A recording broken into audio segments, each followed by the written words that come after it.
Fala galerinha do xadrez, tudo beleza? Sejam bem-vindos aí a mais um vídeo da nossa playlist das melhores partidas do Magnus Carlsen. E essa partida aconteceu contra Hou Yifan, a jogadora chinesa de grande talento, uma das melhores do mundo. E aqui essa partida aconteceu no Tata Steel Masters em 2018. É muito legal essa partida, o Carlsen está de brancas e abre aqui com C4, abertura inglesa. A Hou Yifan responde com E6. Temos cavalo C3, D5 e aqui D4 pelo Magnus Carlsen. A gente caiu aí num gambito da dama recusado, né? Transposto aí. Cavalo em F6, C por D5, cavalo por D5 e agora simplesmente E3.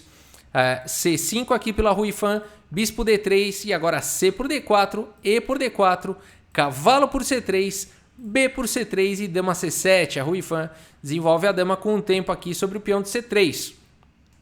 Bispo em D2, cavalo em D7 e agora dama em G4. E colocando um dilema aqui nesse bispo, se ele sair daí, tá caindo o peão aí de G7. Cavalo em F6, portanto atacando a dama em G3. O Magnus Carlsen propõe aí a troca de damas, afinal de contas, esse incômodo aqui para cima do peão de C3 é bem grande. A partida segue com dama por G3, H por G3 e bispo em D6. A Hou Yifan desenvolvendo aí o bispo, cavalo F3, desenvolvendo, B6, A4... bispo em B7, A5, então o Magnus Carlsen vai com esse peão corajoso aqui para cima desses dois, na tentativa de fazer estragar a estrutura de peões da Hou Yifan. Rei em E7, um lance instrutivo aqui da Hou Yifan, conectando as torres, as damas não estão mais no tabuleiro, estamos nos encaminhando para um final, né? Então a importância do rei aí no jogo. E rei em E2 pelo Magnus Carlsen, seguindo o mesmo princípio. Cavalo em E4, atacando o bispo de casas escuras, bispo em E1 e agora H6. Liberando aqui a torre para poder não ter que ficar defendendo o peão lá de H7. C4 pelo Magnus Carlsen, cavalo em F6 e agora bispo em C3. Colocando o bispo numa casa mais ativa, conectando as torres mais uma vez. Bispo em E4, torre de H aqui em B1. Pressão total no ponto de B6.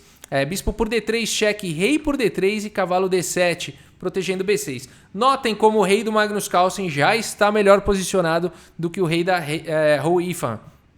A partida seguiu com o cavalo em D2, manobrando o cavalo, provavelmente de olho na casa de E4, torre de H em D8, cavalo em E4, bispo C7, colocando o bispo em segurança e agora bispo B4, cheque. Olha só a força que o Magnus Carlsen está tendo nas casas escuras.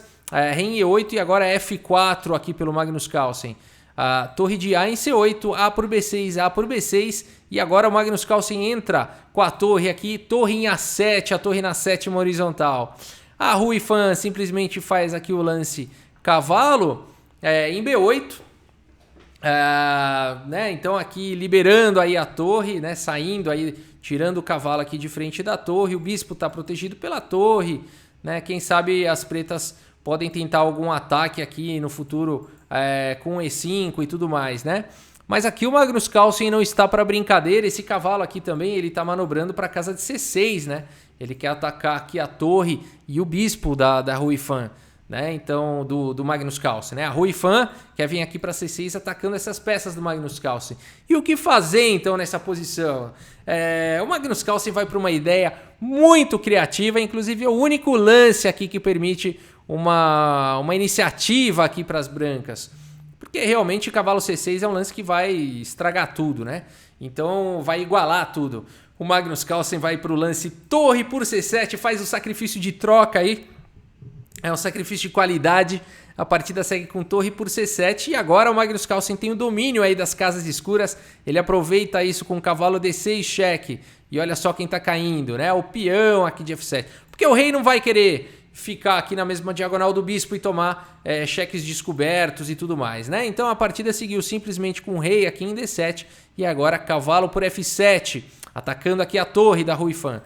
Torre de D em C8, bombardeando o peão de C4, cavalo em E5, cheque e protegendo o peão de C4, rei em E8 e agora bispo em D6, atacando a torre, fazendo um raio-x no cavalo, torre em B7 e agora C5 aqui pelo Magnus Carlsen. Olha só, o Magnus Carlsen está querendo criar um peão passado aí na posição, está se aproveitando aqui do tema da cravada também. A partida seguiu com cavalo em C6 e agora torre por B6. Torre por B6, C por B6 e o Magnus Carlsen tem esse peão passado perigoso cuja casa de promoção está apoiada aqui pelo bispo. A partida seguiu com cavalo em D8 e agora bispo em C7. Torre em A8, o cavalo está segurando muito bem aqui o avanço do peão e agora rei em C4, melhorando a posição do rei. Será que vai dar certo? Será que esse peão aí tem futuro? Ou será que a Ruifan tem condições de jogar esse final? Cavalo em B7 pela Ruifan, rei B5, rei entrando, olha a diferença aqui da atividade dos reis. Torre em A2 e agora G4, rei em E7, G3, cavalo D6, cheque, bispo por D6, cheque, rei por D6 e agora cavalo em C4, cheque. O rei vai para D7, rei em C5 e agora torre em C2, cravando aí o cavalo. F5, G por F5, G por F5 e torre em F2, atacando aí o peão. Cavalo em D6 pelo Magnus Carlsen, protegendo o peão de F5 e agora a torre G2, atacando esse indefeso peão aqui de G3. Cavalo em E4 protegendo o peão e agora a torre em B2, parando o peão passado. G4 pelo Magnus Carlsen, torre B1, aqui pela Ruifan, cavalo D2 atacando a torre, torre em H1. E agora D5 aqui pelo Magnus Carlsen, H5 pela Ruifan. E nessa posição, somente um lance, somente um, é bom para as brancas.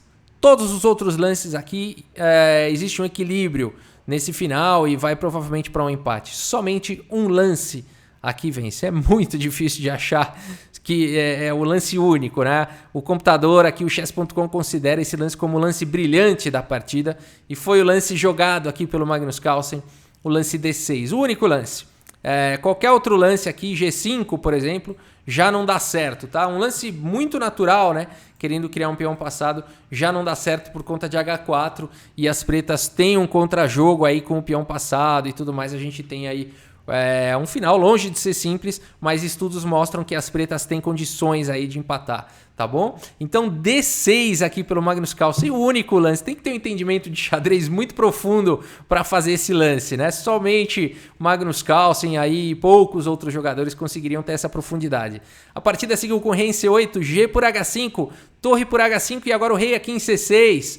Rei em B8 pela Ruifan, puxa vida, olha só esse rei armado aí dos dois lados, escoltado aqui por peões, né, por peões trogloditas. A partida segue com cavalo em E4, torre por F5 e depois de cavalo C5, a Ruifan abandona aí a partida. Olha que final jogado com maestria pelo Magnus Carlsen. Uma possível continuação aqui, só para ilustrar por que é vitorioso, seria a torre em F7 e aí cavalo D7, cheque, seria simplesmente suficiente aí para vencer, né?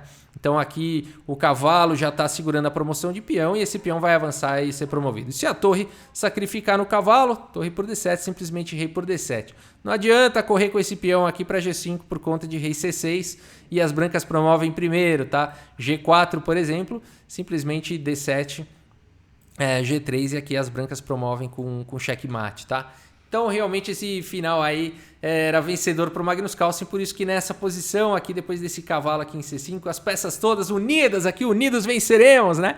Aí a Ruifan abandonou a partida. Vamos dar uma olhada no relatório aqui do chess.com, olha só que maravilha, né? 99,2% de precisão para o Carlsen, 97,6% de precisão aí para a Ruifan. Um lance brilhante do Magnus Carlsen, lance D6, o único que vence, inacreditável. 41 dos lances aí foram os melhores, 36 da Ruifan. Duas imprecisões do Carlsen só a partida inteira e a Ruifan errou um pouco mais. Errou nesse final, viu, pessoal? Esse final realmente é para poucos, né? É para poucos jogadores. Vamos explorar aqui as possibilidades da Ruifan, onde é que ela perdeu a mão, né? Onde é que ela perdeu a mão, pessoal? Aqui, H5, tá? H5 aqui pela Ruifan foi um lance que o computador considerou incorreto e tudo mais. E realmente estudos mostram que aqui um lance como torre C1, as pretas conseguem segurar o empate. É muito difícil, gente. Aqui eu não queria estar de negras, né? Porque uma torre, dois peõezinhos contra 4 peões aqui, sendo 2 passados e avançados e um cavalo, né? Eu queria estar de brancas aqui. Mas por incrível que pareça, os estudos mostram que as pretas se seguram nesse final. Então aqui H5 foi um lance que levou à derrota, mas torre C1, né? Quem que vai imaginar isso, né? Tem que ter realmente muito conhecimento. Aqui depois de cavalo C4, a ideia é que a torre vai ficar aqui por baixo criando complicações, tá? Por exemplo, torre B1, segurando o avanço. Depois de D6, por exemplo, torre B3, mantendo a torre na coluna B. Cavalo E5, cheque, rei D8. Tá? Cavalo F7, cheque, rei E8. Cavalo E5, torre B1, segurando o avanço do peão da coluna B. Rei C6, torre C1. A ideia é essa, quando o rei avançar, a torre vem com cheque. Né? Então aqui, rei B5, rei B7 aqui já não adianta, tá? Pode parecer aí um lance natural, mas os estudos mostram também que nessa continuação as pretas conseguem empatar, tá? Esses estudos, pessoal, acho que estão fora do escopo aí do vídeo, são muito complexos, mas uma possível linha que eu fiz foi com rei B5, torre B1 cheque, né? O rei aí segurando o rei em D8, né? Eu vou passar aqui um pouco mais rápido os lances, mesmo que as brancas quisessem partir para uma ideia diferente de um ataque ali na ala do rei, não daria certo, tá? As pretas conseguem empatar esse final, tá bom? Muito interessante, né? E outra possibilidade, bom, depois de H5, e D6 aqui pelo Magnus Carlsen, que é o único lance, né? Rei C8, G por H5, e aqui ao invés de torre por H5, não, aqui alguns estudos mostram que torre E1 talvez pudesse ser jogado, tá? Aqui depois de cavalo C4, torre C1, rei D5, torre D1, cheque, rei E6, torre D4 atacando o cavalo, D7, cheque, torre por D7. Então esse final aqui é para mostrar o seguinte, as negras ofereceriam alguma resistência, mas as brancas já estariam ganhas, tá? Então aqui seria uma continuação melhor do que o que seguiu na partida, mas nessa posição as brancas têm esse final muito instrutivo aqui, muito legal. Olha que bonito isso, D7, cheque, torre por D7, B7, cheque, e aqui o rei não pode capturar se não tá caindo a torre, teria que capturar de torre, e aí viria cavalo em F6, bonito demais, né? Aí cavalo toma a torre, rei toma, e aí F6, seguido de H6, seria um final vencedor aí pro Carlsen. Legal, né? Legal. Eu gosto dessas análises aí, tem a beleza toda escondida por trás das variantes aí, das milhares de partidas que passam nas cabeças aí dos grandes mestres durante uma partida. Milhares de partidas acontecem nas variantes, nas cabeças aí dos grandes mestres. Muito legal, né? Espero que vocês tenham gostado aí do vídeo. Muito obrigado pela sua audiência. Um grande abraço aí para todos vocês e até a próxima. Valeu!